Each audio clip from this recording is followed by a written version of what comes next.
ಮೈಸೂರು ಜಿಲ್ಲೆಯ ನಂಜನಗೂಡು ತಾಲೂಕಿನ ಸಿಂಧುವಳಿ ಗ್ರಾಮದಲ್ಲಿ 200 ವರ್ಷಗಳ ಇತಿಹಾಸ ಪ್ರಸಿದ್ಧಿ ಹೊಂದಿರುವಂತಹ ಶಂಕರೇಶ್ವರ ಹಾಗೂ ದೇವಿರಮ್ಮ ನೆಲೆಗೊಂಡಿರುವಂತಹ ದೇವಾಲಯವಿದೆ.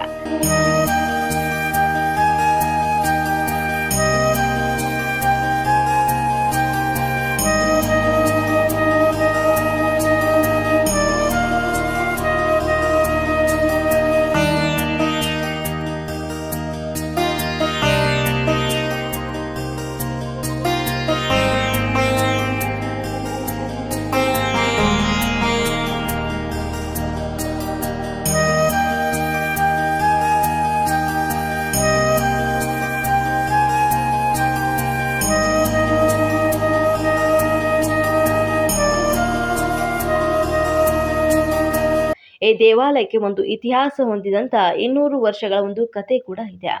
200 ವರ್ಷಗಳ ಹಿಂದೆ ಗ್ರಾಮದಲ್ಲಿ ಊರಿನ ಬಸವ ಈಗ ಇರುವ ದೇವಸ್ಥಾನ ಸ್ಥಳಕ್ಕೆ ಬಂದು ಹೋಗ್ತಿರ್ತಂತೆ. ಆಗ ಸಾರ್ವಜನಿಕರು ಆ ಸ್ಥಳಕ್ಕೆ ಬಸವನ ಜೊತೆಗೆ ಬಂದು ನೋಡಿದಾಗ ಲಿಂಗ ಉದ್ಭವಗೊಂಡಿರ್ತದೆ.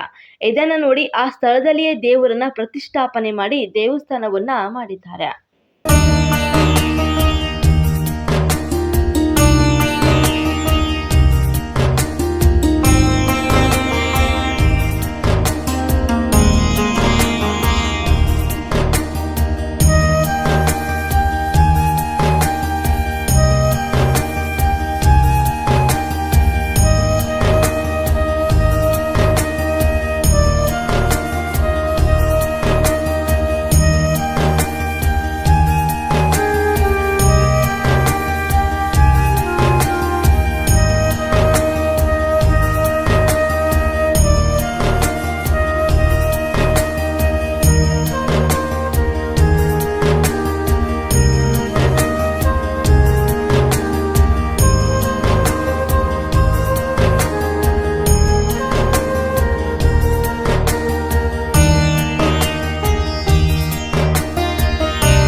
ಅದೇ ರೀತಿಯಲ್ಲಿ ದೇವಸ್ಥಾನ ಬೆಳೆದು ಈಗ ದೊಡ್ಡ ಅಭಿವೃದ್ಧಿಯನ್ನ ಕಂಡಿದೆ.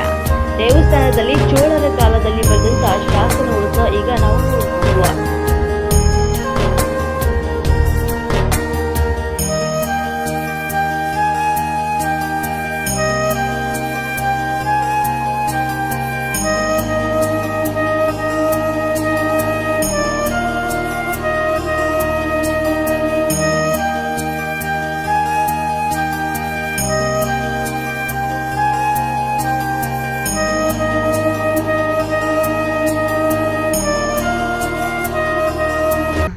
ಸಿಂಧುವಳ್ಳಿ ಗ್ರಾಮದವ್ರೆ.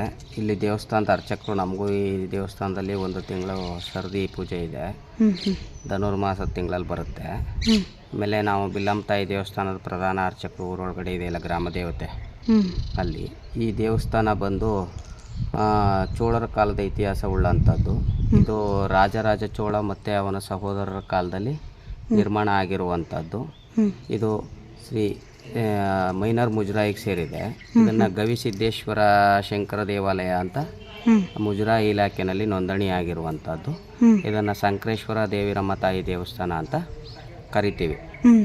ಈ ದೇವಸ್ಥಾನ ಇದು ನಕ್ಷತ್ರಾಕಾರದ ಒಂದು ರೂಪದಲ್ಲಿದ್ದು ಶಿವಂದು ಪ್ರತಿಷ್ಠಾಪನಾ ಮೂರ್ತಿ ಇರುವಂಥದ್ದು ಲಿಂಗದ ರೂಪದಲ್ಲಿ.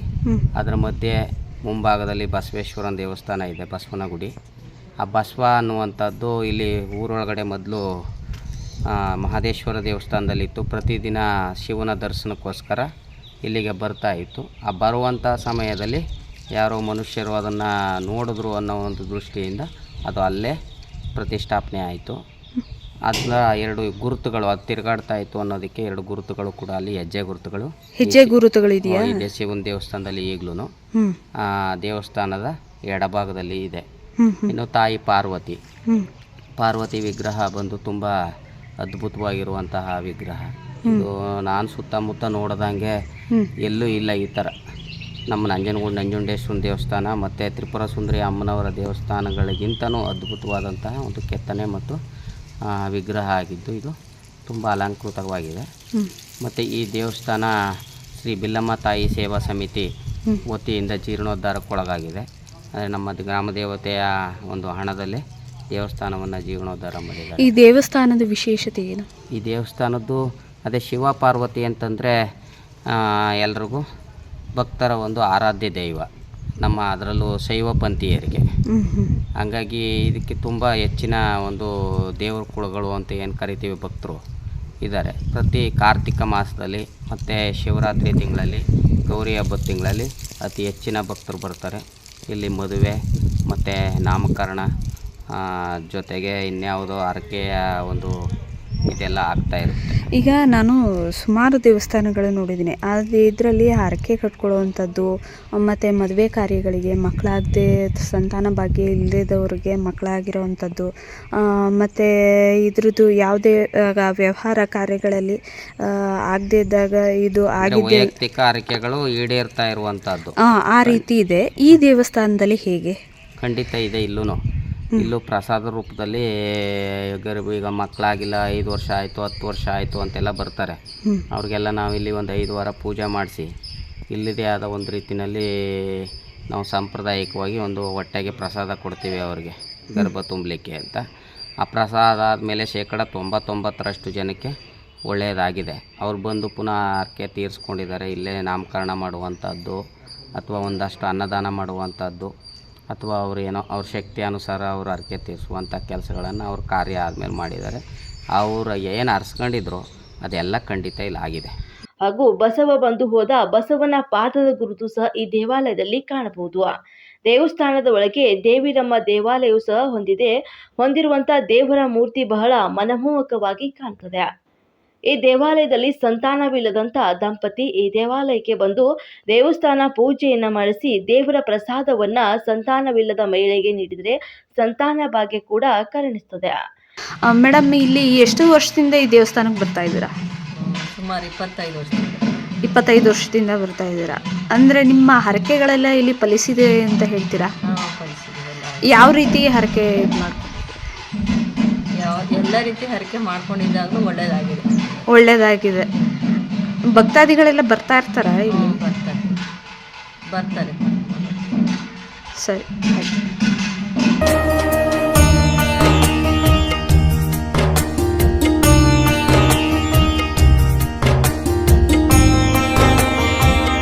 ಮದುವೆ ಆಗದ ಮಹಿಳೆಯರು ಈ ದೇವಾಲಯದಲ್ಲಿ ಬಂದು ನಿಂಬೆ ಹಣ್ಣಿನ ದೀಪವನ್ನು ಹಚ್ಚಿದ್ರಿಂದ ಅವರಿಗೆ ಮದುವೆ ಸಹ ಆಗುತ್ತದೆ.